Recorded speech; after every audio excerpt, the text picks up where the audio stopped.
Hello, and thanks very much for joining this webinar. We are going to present a great topic to you. But first, let me tell you my name. It's Darlene Basu, and I'm chairman of two great groups in the BCS, the British Computer Society. They are the North London branch and Central London branch of the BCS. Now, we have a number of webinars and we have a video library. So this is one of the videos we're producing for our library of videos. Lots more to view if you're interested.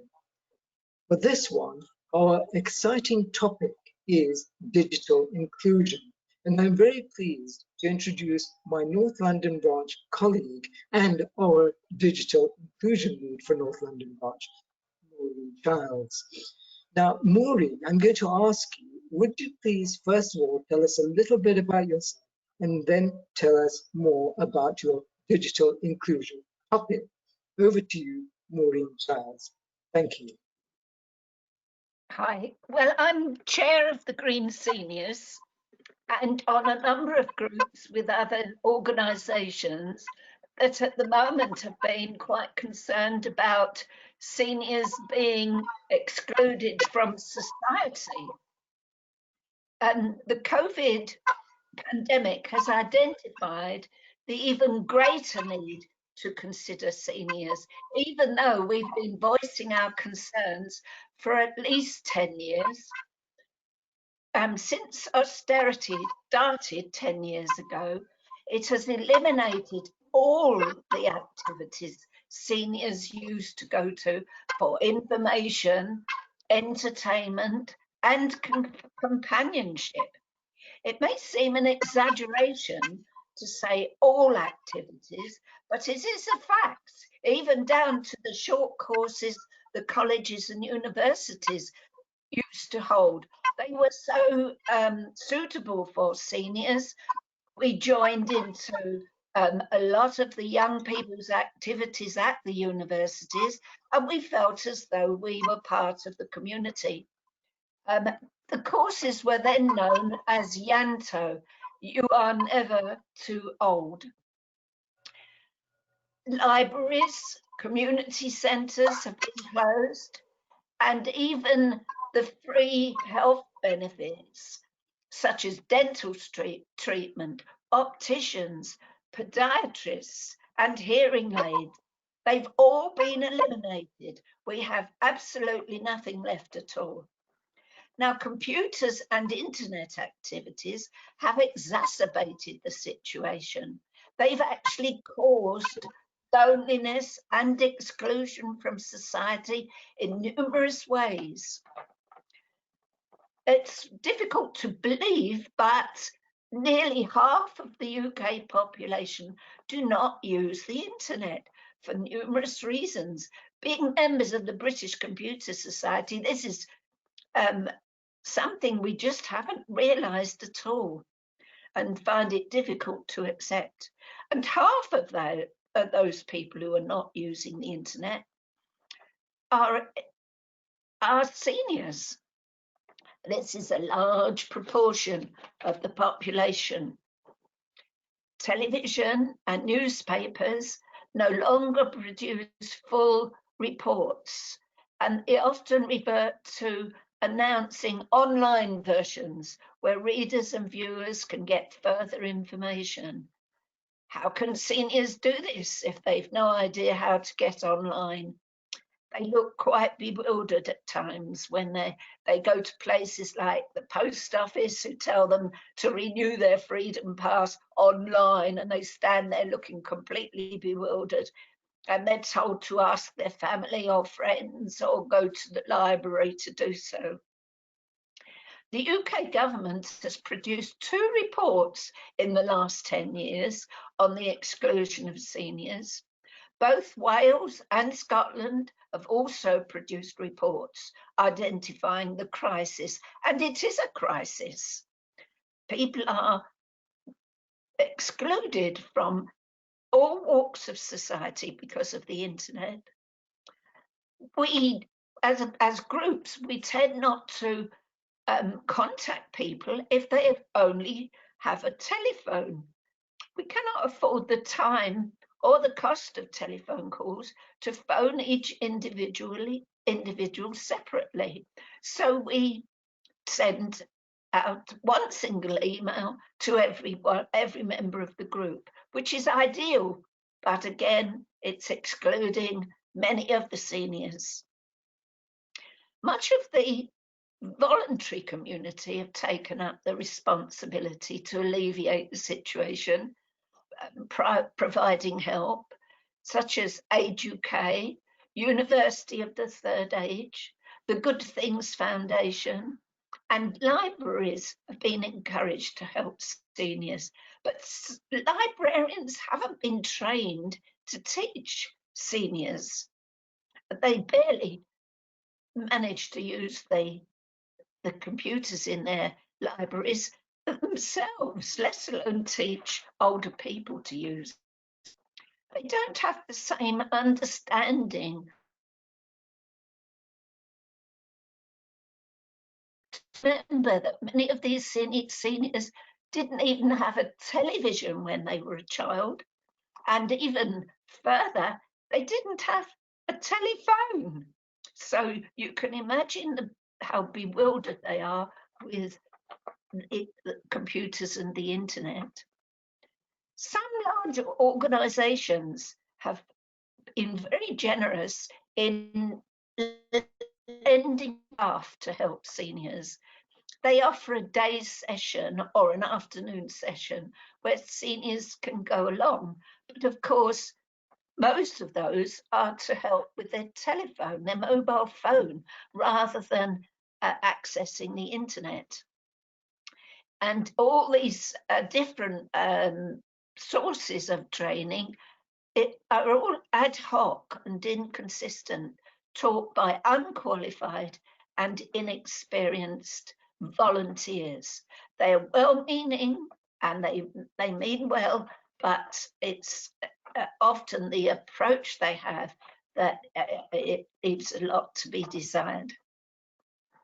There's a great need for trained, experienced staff to understand the needs of seniors. Software developers are also at fault. They need to understand the way older people have learned in the past. Present software does not cater for the needs of older people. To give an example, just PowerPoint, the slides that you look at when you go to events, quite often the text is extremely small and the pages are covered in blocks of colour and apparently looking very nice from a design point of view, but absolutely useless because nobody can read the writing. Costs are most prevalent. Costs are one of the most important considerations for poorer communities, including older people. There seems to be a need for some kind of prioritisation.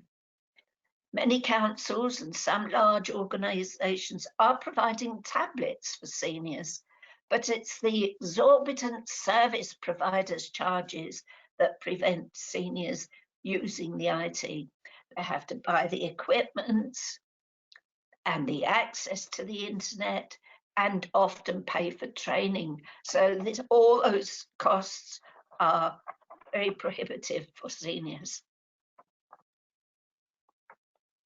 Students often have access to the internet at their colleges, but of course, seniors can't go along to those sessions anymore. Employees have access or are paid to use their computers at home, so they're catered for, but seniors have no funding sources at all. Many often go to their local library if they still have a library.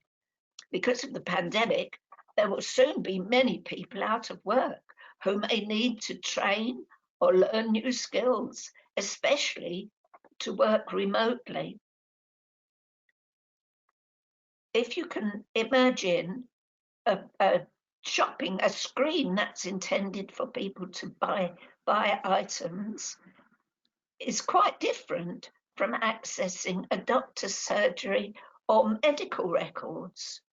This is another consideration that software engineers need to think about. There's a lot of news on the television about security, and this is quite worrying for seniors. The new track and trace software for finding people who have been in touch with each other and testing COVID has been quite worrying for seniors. Online fraud is also another big consideration. We suffer enough from being targeted by robbers in the high street, stealing our purses and causing other problems for older people. It's a fact of life that we, as seniors, are being targeted, and to be open to online fraud is just about the last straw. Many of them would not have the money to pay for expensive courses, especially if their business has failed or if they have lost their job. I'm now talking about the general population, not only seniors. Leaders, BCS being one of them, British Computer Society being one of them, need to assess the present and cater for the future. North London branch events North London branch have created 2 events recently aimed at seniors, one to alleviate some of the fear attached to IT, and we ran a virtual reality session, greatly enjoyed by everyone. And we also had a session where we tried to identify some of the problems with software. The most important people in this campaign of identifying people who are not using the internet are the care professionals. They have so much on their plate already. They have their hours cut. Their pay is disgusting. That needs to be reviewed. Mind you, it is always being reviewed, but does the government take any notice? And the care professionals are in the ideal position of spotting, identifying isolated people. Central and local government need to identify the challenges and act. There's no one solution. Even friends and family need to contribute their help. Above all, funding is desperately needed at all levels. There needs to be a fairer tax system. People charging the most for their internet access, service providers are the ones that are getting away with paying less tax than the rest of us. Learning for life, do you remember that? Well, it's very true in this day and age. Challenges of the future, rapid developments, all examples of how we're going to have to adapt to future learning. Will we be more prepared when there is another pandemic?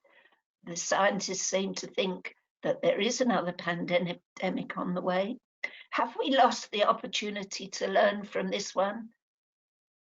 This one that has highlighted the need for online access for all. Seniors don't seem to think that they're part of this society where they need to be online. They've either given up or don't even identify themselves as part of the present society. If you may remember, some of these older people did not have telephones years ago, but they soon began to realise the value of telephones, and it should be the same for internet. It should be part of their everyday life. Or will we see more isolation and loneliness from society, with the poorest and the oldest most hard hit? Thank you for listening. Well, thank you very much, Maureen. Within that topic of digital inclusion, of course, you focused on digital exclusion and some of the challenges and the opportunities we have in our society now, where we're in danger of leaving behind a sizable and valuable part of our population. So thank you very much for the food for thought, Maureen, and indeed things that we should focus on on future occasions. So with that, I'll close this session on digital inclusion with Maureen Childs. Thank you very much, and let's take this forward. Goodbye for now.